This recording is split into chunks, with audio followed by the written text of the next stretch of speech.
Halo semuanya, saya Ibnu Hasanul Faris. Saya di sini sebagai UI UX designer dan copywriter. Perkenalkan, nama saya Maximus Prasetyo sebagai full stack developer dan sebagai ketua tim.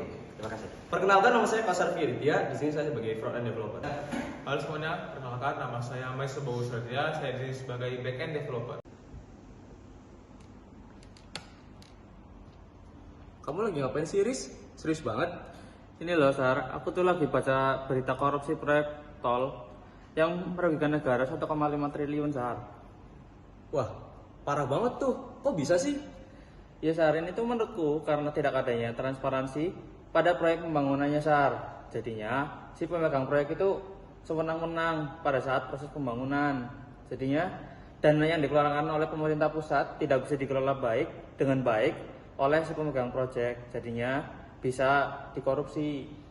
Kira-kira apa ya solusinya agar semua proyek di Indonesia berjalan dengan aman dan tanpa korupsi? Guys, kalian lagi bahas apa sih? Ini Hes, Ini loh. kita lagi ngeliat berita tentang korupsi proyek di Indonesia. Oh, jadi kalian bisa melihat satu website ini nih.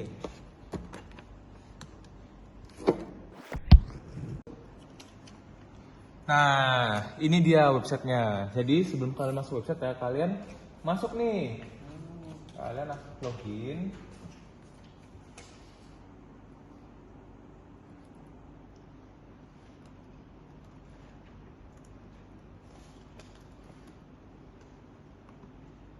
Ntar dikat ngomong. Nah, setelah login, kalian bisa nih, apa sih pembangunan di daerah kalian itu di mana aja. Nah, sebelum ke sini, ini nih, jadi website ini ada seperti Landing page ya? iya landing page. Jadi ada keunggulan dari website ini apa sih? Nah, seterusnya ini terdapat semua proyek yang dikerjakan di seluruh kota di Indonesia. Keren Dan banget ini ya, salah satu contoh proyek yang sukses nih. Nah, ini ada apa sih pertanyaan yang sering ditanyakan oleh usernya? Pasti user ketika mau website ini pasti ada pertanyaan dong ya? Iya, makanya langsung dijawab di sini, Sar. Oh gitu. Nah, sebagai contoh nih ya, saya coba saya pengen ngelihat proyek di soalnya di Jakarta Selatan deh. Saya coba pengen lihat apa sih proyeknya di Jakarta Selatan. Nah, ini dia contoh-contoh proyeknya. Nah, Oh. kita contoh ya, lihat Gedung Merdeka. Nah, jadi di sini kita bisa melihat nih di nama gedungnya, lokasinya di mana, terus deskripsi videonya nih, di deskripsinya. Lalu kapan pengerjaan dimulai, perkiraan selesainya. Nah, ini paling penting nih, nilai proyeknya. Oh, ini biar gak bisa dikorupsi lagi ya? Iya, jadi kita itu bisa melihat proyek-proyek yang ada. Nah, itu izin pembangunannya. Jadi Gedung Merdeka ini luasnya itu 1,2 hektar dan total unitnya itu 24 gedung dan 56 rumah. Nah, ini yang paling penting nih, penanggung jawab proyeknya. Oh, biar ini nggak bisa lari nih ya penanggung Iya, jawabnya ya? jadi ini orang bertanggung jawab pada proyeknya. Nah, dan juga kita bisa copy linknya nih. Jadi Oh, ini buat nge-share ke grup keluarga misalnya Iya. ya? Oh, gitu. misalnya kalau kita pengen melihat ini, langsung copy aja link yang tadi, langsung muncul. Wah, gila Keren banget. banget. Nah, gitu. Ini bisa sangat berguna banget loh buat mendeteksi korupsi dini. Oh, iya sih, betul. Turisar, website-nya berguna kan buat mendeteksi korupsi dini. Wah, bener banget tuh. Nah, ini sesuai dengan temanya, yaitu Smart City into a Intelligence Governance.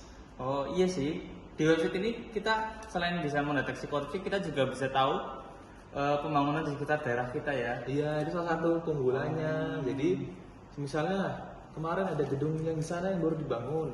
Nah, Ya. kita bisa tahu tuh gedung apa yang dibangun di sana. Selain kita tahu juga kita bisa lihat nilainya. Iya. Keren banget sih, Itu Yes. salah satu sisi positifnya. Di halaman yang selanjutnya ada daftar isi, terus di bab 1 pendahuluan ada latar belakang, yaitu negara Indonesia sebagai kepulauan dengan keragaman budaya dan geografi, terus mengalami pertumbuhan dan perkembangan pesat dalam konteks pembangunan kota, supaya untuk mencapai keseimbangan antara pertumbuhan ekonomi dan keberlanjutan lingkungan dan kesejahteraan masyarakat. menjadi semakin penting. Hal tantangan utama ketersediaan data yang terkini dan akurat terkait proyek pembangunan, ketidakpastian informasi dapat merugikan kepercayaan masyarakat dan mengurangi efektivitas. Selain itu, masalah keamanan dan privasi menjadi hal yang krusial dan harus ditangani dengan cermat untuk memastikan semua informasi dapat disimpan dalam platform yang tetap terlindungi. Oleh karena itu, perkotaan.ai dirancang menjadi alat yang efektif dalam memfasilitasi masyarakat dalam transparansi pembangunan kota dan meningkatkan keterlibatan masyarakat dalam pembangunan kota. Salah satu tantangan utama adalah ketersediaan data yang akurat terkait dengan proyek pembangunan. Ketidakpastian informasi dapat merugikan kepercayaan masyarakat dan mengurangi efektivitas website. Selain itu, masalah keamanan dan juga menjadi besar yang ditangani dengan cermat untuk memastikan bahwa informasi pribadi setiap warga dapat disimpan dalam platform ini. Terus yang selanjutnya di bab 2 ada tim pengembang. Yang pertama ada saya sendiri sebagai UI designer. Tugas saya sendiri yang pertama adalah mendesain antar muka pengguna atau UI design. Yang kedua wireframing dan prototyping. Yang ketiga kolaborasi dengan tim developer. Terus yang kedua ada mahasiswa Bagus Aditya sebagai seorang backend developer yang bertugas satu sebagai desain dan pengembangan database, yang kedua pengembangan logika website, dan yang ketiga kolaborasi dengan tim front end dan juga tim UI. Yang selanjutnya ada Maximus Yuda Prasetyo sebagai seorang front end developer. Tugasnya yang pertama adalah mengimplementasi desain UI UX yang sudah saya buat sebelumnya, mengintegrasi API, kolaborasi dengan tim desain, dan pemeliharaan dan juga pembaruan. Apabila ada pembaruan desain, maka tim front end lah yang bertanggung jawab mengubah desain menjadi versi yang terbaru. Yang selanjutnya Kausar Raditya, tugasnya sama dengan Maximus Yuda Prasetyo, yaitu implementasi desain, integrasi API, kolaborasi dengan tim desain, dan pemeliharaan dan pembaruan. Bab yang ketiga, deskripsi aplikasi. Yang pertama, ide dasar. Website perkotaan.ai menyediakan berbagai fitur yang dirancang untuk memberikan data akurat dan faktual kepada pengguna terkait pembangunan kota. Salah satu fitur utama adalah pemetaan pembangunan yang memungkinkan pengguna mudah melihat lokasi dan progres dari berbagai proyek kota melalui antarmuka yang interaktif. Pengguna dapat dengan cepat mendapatkan informasi visual yang jelas mengenai di mana proyek-proyek tersebut berlokasi dan sejauh mana tahapan pembangunannya. Website ini juga memfasilitasi pengguna aktif dari masyarakat. Setiap proyek yang memiliki halaman khusus mendetail menciptakan suatu tampilan yang dapat memudahkan pengguna. Terus ada fitur utama. Fitur utama website ini yang pertama ada pemetaan pembangunan, yaitu pengguna dapat mudah mencari pembangunan sesuai dengan kota dan juga daerahnya masing-masing. Terus informasi proyek detail. Setelah pengguna bisa mencari dengan mudah, pengguna dapat mengklik lihat detail dari setiap proyek yang tersedia di daerahnya masing-masing. Yang ketiga, data aktual pembangunan. Jadi di tampilan detail nanti ada di tampilan detail nanti terdapat beberapa data yang aktual mengenai pembangunan di kotanya. Terus ada tampilan visual pembangunan. Itu di tampilan detail terdapat gambar-gambar, yaitu gambar visual dari pembangunan yang diambil secara langsung di lapangan. Terus yang teknologi yang digunakan di website ini, yang pertama ada dari sisi front end, ada React.js, framework Next.js, dan Tailwind. Lalu di back end, kami menggunakan Node.js, framework Express.js. Terus di database, kita menggunakan Postgres dan Supabase. Pemilihan teknologi ini juga tentunya berdasarkan pertimbangan kami dan juga kami mempertimbangkan kombinasi dan juga kemudahan teknologi di atas untuk pengembangan website kami agar website kami ini bisa mudah digunakan oleh user nantinya. Terus yang keempat ada manfaat dan dampak aplikasi.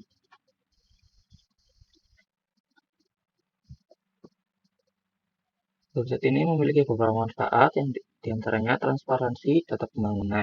Website ini memberikan akses langsung kepada masyarakat untuk melihat dengan jelas dan mendalam dari setiap tugas pembangunan yang ada di kota. Yang kedua, peningkatan keterlibatan pemerintah dan juga swasta. Dengan akses yang mudah, tentunya pemerintah dan juga swasta bisa dengan mudah mendapatkan ide-ide dan juga membuka peluang kolaborasi antara sektor publik dan juga swasta dalam pengembangan sebuah kota.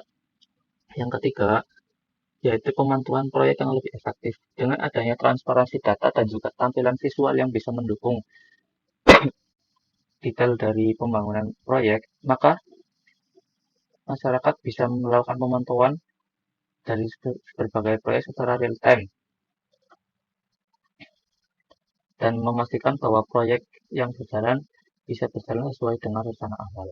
Terus yang selanjutnya ada dampak dari website ini.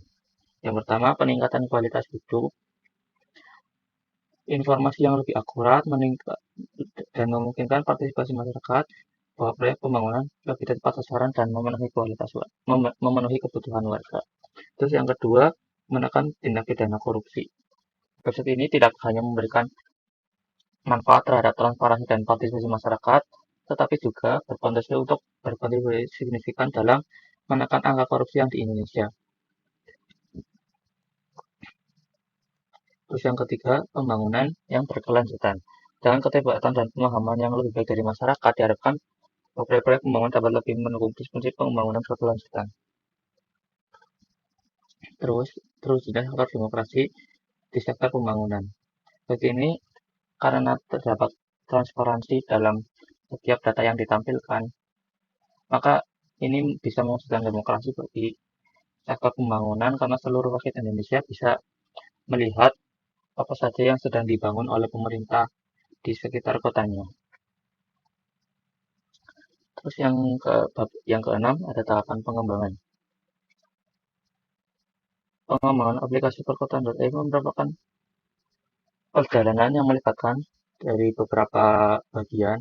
Yang pertama, ideation dan persiapan. Ini kami lakukan pada tanggal 6 Januari 2024 sampai 7 Januari 2024. Pada tahap ini kami fokus untuk mencari ide dan juga mengembangkan ide-ide yang sudah ada. Terus yang kedua, desain antarmuka dari tampilan website ini. Ini kami lakukan pada tanggal 8 Januari sampai 11 Januari. Karena kalau membangun sebuah website itu tidak bisa langsung menuju proses development karena kita harus mengetahui dulu mockup dari sebuah website tersebut agar kita bisa memiliki gambaran dari website tersebut.